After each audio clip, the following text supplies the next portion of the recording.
নমস্কার দর্শক। কারো কাছে প্রচুর পরিমাণে কুড়ি, প্রচুর পরিমাণে ফুল, আর আমাদের গাছগুলো ন্যাড়া। এই যে সমস্যাটি, এটি কেন আসে? আমরাও কেন গাছ ভর্তি সবেদার ফলন পাচ্ছি না? তো দর্শক, এর মূল কারণ হচ্ছে আমরা আমাদের ফুলগুলোকে গাছে ধরে রাখতে পারি না। বেশিরভাগ ফুলই কালো হয়ে ঝরে যায়, শুকিয়ে যায়। অনেক ক্ষেত্রে গুটিগুলো আসার পর সেই গুটিগুলো শুকিয়ে যায়। তো দর্শক, আজকের ভিডিওতে থাকবে সবেদার গুটি এবং ফুল কালো হয়ে যায় কেন, আমরা গাছ ভর্তি সবেদার ফলন পাচ্ছি না কেন, কি কি ব্যবহার করলে পাবো, কখন কি পদ্ধতিতে সেসব ব্যবহার করতে হবে। তো দর্শক, খুবই সিম্পল একটি ভিডিও। এই ভিডিওটা দেখার পর আশা রাখছি আপনাদের প্রতিটি সবেদা গাছে গাছ ভর্তিই ফলন হবে। তো চলুন কথা না বাড়িয়ে ভিডিওটি কন্টিনিউ করা যাক। 1 নম্বরে আমরা রাখবো একটি বিশেষ স্প্রে। দর্শক, নির্দ্বিধায় যদি আমরা এই বিশেষ স্প্রেটি করতে পারি, সেক্ষেত্রে কিন্তু ফুল থেকে ফলে পরিণত হওয়ার চান্স বহুগুণ বেড়ে যাবে। ঠিক আছে, সেই উপাদানগুলোর মধ্যে প্রথমটি হচ্ছে বোরন। বোরন 20%। দর্শক, চোখ বুঝে ফুল আসার পর বা ফুল আসার আগে আপনারা বোরন গাছে স্প্রে করবেন, প্রতিটা সবেদা গাছে। আর 2 নম্বর উপাদানটি হচ্ছে এপসম সল্ট বা ম্যাগনেসিয়াম সালফেট। এই দুটো উপাদান একত্রে মিশিয়ে কিন্তু স্প্রে করা যায়। ঠিক আছে, কোনো সাইড এফেক্ট হয় না। তাহলে এবার ধরুন আমার এই গাছটি, এটি একটি বড় গাছ, বা আপনাদের গাছ যদি থাকে 1 বছর 2 বছর, যেমন এই গাছটি প্রচুর পরিমাণে ফুল কিন্তু এসেছে গাছে। এই অবস্থায় আমি যদি চাই যে সর্বাধিক পরিমাণে ফুলকে ধরে রাখবো, ফুল থেকে ফলে পরিণত করব, সেক্ষেত্রে আমাকে 1 চামচ নিতে হবে এপসম সল্ট, ম্যাগনেসিয়াম সালফেট, এবং 2 থেকে 2.5 গ্রাম বোরন। তাহলে 1 চামচ এপসম সল্ট মোটামুটি 5 গ্রাম, 2.5 গ্রাম বোরন। এই দুটো উপাদান মোটামুটি 2 থেকে 2.5 লিটার জলে আপনি গলবেন ভালো করে। এক্সট্রা গুলে নিতে পারেন। তারপর একত্রে মিশিয়ে সন্ধ্যার আগে বা একদম সকাল 6টার মধ্যে গাছে স্প্রে করে দিন।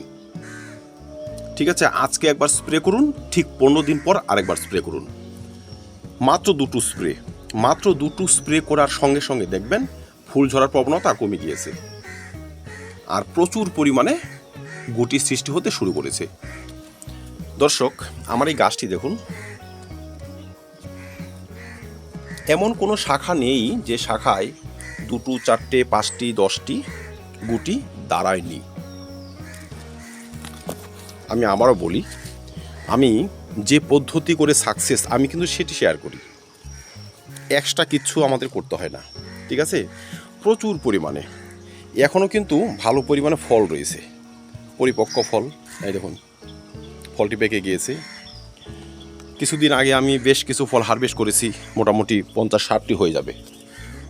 আমার এই ছোটো গাছটি দেখুন, আসুন এদিকে, এই দেখুন ফল, গুটি বেঁধে গিয়েছে। এই দেখুন ফল। এই গাছেও কিন্তু প্রচুর পরিমাণে ফল দাঁড়িয়ে গিয়েছে। এই দেখুন ফল, এই যে ফল, আড়ালে আড়ালে ফল। ম্যাগনেসিয়াম বা এপসম সল্ট হচ্ছে ক্লোরোসিসের মতো সমস্যাকে দূর করার মোক্ষম অস্ত্র। এই যে আমাদের পাতাগুলো হলুদ হয়ে যায় না, আপনি আমার গাছটি দেখতে পাচ্ছেন, একদম ডিপ সবুজ, প্রতিটা পাতা ডিপ সবুজ, গাঢ় সবুজ যাকে বলে। মানে এই যে পাতাগুলো, এই পাতা কিন্তু যথেষ্ট পরিমাণে খাদ্য উৎপন্ন করে আমাদের এই ফুলে এবং ফলে নিয়োগ করবে, আর তারপরেই কিন্তু এত পরিমাণে গুটি ধরে রাখা সম্ভব হয়েছে। এখন এই পাতার কালার যদি সাদাটে হতো, হলুদ ভাব হতো, মানে পাতাতে যদি ক্লোরোসিসের সমস্যা দেখা যেত, সেক্ষেত্রে কিন্তু এই পাতা থাকার পরেও গাছ কিন্তু পুষ্টির অভাবে ভুগত, স্বাভাবিকভাবে কিন্তু ফুলগুলোকে সে ঝরিয়ে দিত। তো দর্শক, এই অবস্থাতে প্রতিটি সবেদা গাছে আপনারা নির্দ্বিধায় এপসম সল্ট এবং বোরন স্প্রে করে। 2 নম্বরে হচ্ছে টবের মাটিতে একটি মিশ্র খাবার দিতে হবে।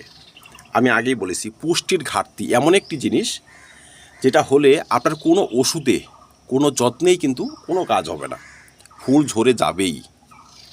তাহলে টবের মাটিতে যে খাবারগুলো আমরা এখন দিতে পারি, কি কি ব্যবহার করব? ধরুন 20 ইঞ্চি, যদি 20 ইঞ্চি হয় যদি আপনার টব 10 ইঞ্চি হয় অর্ধেক নিয়ে নেবেন। অন্তত 15 গ্রাম লাল পটাশ আপনাকে দিতে হবে, যেখানে রয়েছে প্রচুর পরিমাণে পটাশিয়াম।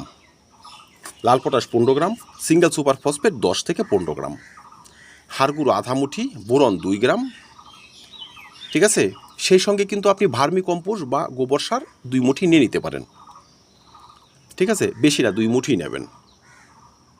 আর ডিমের খোসা গুঁড়ো 20 গ্রাম মোটামুটি নিয়ে নেবেন। ঠিক আছে, এই উপাদানগুলো আর সঙ্গে যদি জৈব দানা অনুখাদ্য থাকে এই 8-10 গ্রাম 10 গ্রাম নিয়ে নেবেন। ভালো করে একটু মাটি খুঁচিয়ে এই ঘাস টাসগুলো তুলে খাবারটা দিয়ে একটু মাটি চাপা দিয়ে জল দিয়ে দিন। আজকে ব্যবহার করুন, 25 দিন পর আরেকবার ব্যবহার করুন। এই বর্ষাকালে মাত্র 2 বার ব্যবহার করলেই কিন্তু গাছের চেহারা পাল্টে যেতে শুরু করবে।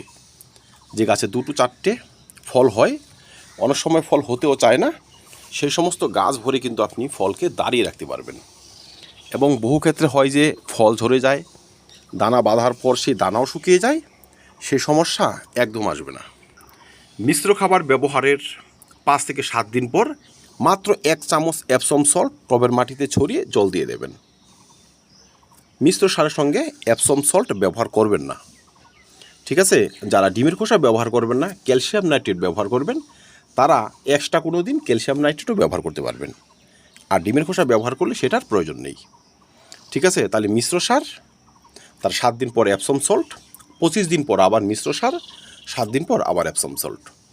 এই উপাদানগুলো মাত্র 2 বার ব্যবহার করে দিলে এই বছর অন্তত আপনার সবেদা গাছে বেশি পরিমাণে গুটির সৃষ্টি হবে। 3 নম্বর হচ্ছে সবেদা গাছ থেকে কয়েকটি সমস্যাকে বিদায় জানাতে হবে। এর মধ্যে একটি হচ্ছে মিলিবাগের আক্রমণ। দর্শক, সবেদা গাছে যখন কচি পাতা আসে বা ছোট ছোট গুটি আসে, তখন কিন্তু মিলিবাগ আসে, এক ধরনের পোকা, তুলুর মতো গাছের উপরে দেখবেন লেগে রয়েছে বা ফলের কিনারে একদম লেগে রয়েছে। এই যে সমস্যাটি, এরা কি করে, এই যে ক্ষুদ্র ক্ষুদ্র ফলগুলো রয়েছে দেখতে পাচ্ছেন, তাতে রস চুষে খেয়ে এদেরকে ঝরিয়ে দেয়। ঠিক আছে, বা কিছু চোষক পোকারও আক্রমণ হয়। তো আপনারা যখন সবেদা গাছে ফুল আসবে তার ঠিক আগে একটি ভালো মানের কীটনাশক গাছে স্প্রে করবেন। সেটি প্রোফেনাফস, সাইবারমেথ্রিন হতে পারে, ইমিডাক্লোরোপিড হতে পারে। মানে আপনাদের হাতে যে ভালো মানের কীটনাশকটি রয়েছে, ফুল আসার সঙ্গে সঙ্গে, ফুল ফোটার আগে গাছে স্প্রে করে দেবেন।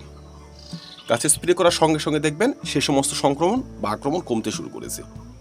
আর যখনই এই সমস্ত আপদ গাছ থেকে বিদায় নেবে, বেশি ফুল গাছে লেগে থাকবে এবং ফলে পরিণত হবে। 4 নম্বরে হচ্ছে পলিনেশনে ঘাটতি। দর্শক, বহু ক্ষেত্রে আমাদের সবেদা ফুলগুলো সঠিকভাবে কিন্তু পলিনেশন হয় না। তার মধ্যে একটি কারণ হচ্ছে যদি গাছে পুষ্টির ঘাটতি থাকে সেক্ষেত্রে হবে না। অধিক পরিমাণে পোকাচোকার যদি ব্যাপার থাকে সেক্ষেত্রেও বাধাপ্রাপ্ত হয়। আমাদের ওয়াটার ম্যানেজমেন্ট সঠিকভাবে না হয় সেক্ষেত্রেও কিন্তু ফুলগুলো শুকিয়ে যায়, পলিনেশন হয় না। তো দর্শক, আমরা যদি ওয়াটার ম্যানেজমেন্ট সঠিক করি, গাছে পুষ্টিকর খাবার সঠিকভাবে ব্যবহার করি, সেই সঙ্গে যদি গাছে বোরন স্প্রে করি, সেক্ষেত্রে কিন্তু ফুলের ভালো পলিনেশন হবেই। বোরনের কাজই হলো ফুলকে গাছে অধিক সময় ধরে রাখা, ফুলের ভালো পলিনেশন করার জন্য পরাগরেণু বেশি পরিমাণে তৈরি করা এবং গুটিকে ধরে রাখা। তাহলে আমরা যদি প্রথমেই গাছে এপসম সল্ট এবং ম্যাগনেসিয়াম সালফেট স্প্রে করতে পারি, সেক্ষেত্রে কিন্তু সেই সমস্যা আর আসবেই না। যেমন আমার গাছে সেই ধরনের সমস্যা কখনো আসে না। আমার প্রতিটা গাছে বাম্পার পরিমাণে ফল রয়েছে এবং প্রচুর পরিমাণে গুটি রয়েছে। তাহলে প্রথমে যদি আপনারা ম্যাগনেসিয়াম এবং বোরন স্প্রে করে দিতে পারেন, সেক্ষেত্রে কিন্তু এই সমস্যা আসে না। বা আপনারা যখন ফুলগুলো আসবে সেই সময় যদি মৌমিন পাউডার এবং বোরন একত্রে মিশিয়ে গাছে স্প্রে করতে পারেন, সেটাও কিন্তু হয়ে যায়। সর্বশেষে হচ্ছে ওয়াটার ম্যানেজমেন্ট। আমরা ফুল আসার পর থেকে যদি সঠিক পরিমাণে জলের ব্যবহার করে যাই, মানে মাটি কিছুটা মশার ভাব থাকে, তবে কিন্তু গাছ পুষ্টি পাবে ভালো। আর যখন সে ভালো পরিমাণে পুষ্টি পাবে, তখনই কিন্তু সে ফুলকে ধরে রাখতে পারবে বা ফলগুলোকে ধরে রাখতে পারবে। আর তখন হয়তো আমি জলই ব্যবহার করলাম না সঠিকভাবে, দুদিন আবার প্রচুর জল দিয়ে ভাসিয়ে দিলাম, শিকড়ে সংক্রমণ চলে এলো, তবে কিন্তু ফুলকে ধরে রাখবে না, ফুল কালো হয়ে ঝরেই যাবে। আর আমাদের মতো রুক্ষ আবহাওয়ায় সবেদার মতো গাছের কিন্তু অনেক সমস্যা দেখা যায়, বিশেষ করে এই সানবার্নের মতো সমস্যাও চলে আসে, মানে পাতা পুড়ে যাওয়া রোদের কারণে। তাই আমরা যদি ওয়াটার ম্যানেজমেন্ট সঠিকভাবে করতে পারি, এই ধরনের সমস্যাও কিন্তু আসবে না। ফুল পুষ্টি পাবে, তারপর ফুল থেকে গুটির সৃষ্টি হবে, আর তারপরে আমরা পাবো বাম্পার সবেদার ফলন। তো দর্শক, যে পদ্ধতি অবলম্বন করে আমি সাকসেস, আমি সেটাই শেয়ার করলাম। আপনারা প্রথম থেকেই যত্নগুলো করা শুরু করুন, তবেই দেখবেন সবেদায় আপনার বাগান ভরে রয়েছে। তো ধন্যবাদ দর্শক, দেখা হবে অন্য ভিডিওতে অন্য কোনো টপিক নিয়ে। ভিডিওটি ভালো লাগে লাইক এবং শেয়ার করবেন, চ্যানেল সাবস্ক্রাইব করে পাশে থাকবেন। ভিডিও দেখার জন্য অসংখ্য ধন্যবাদ।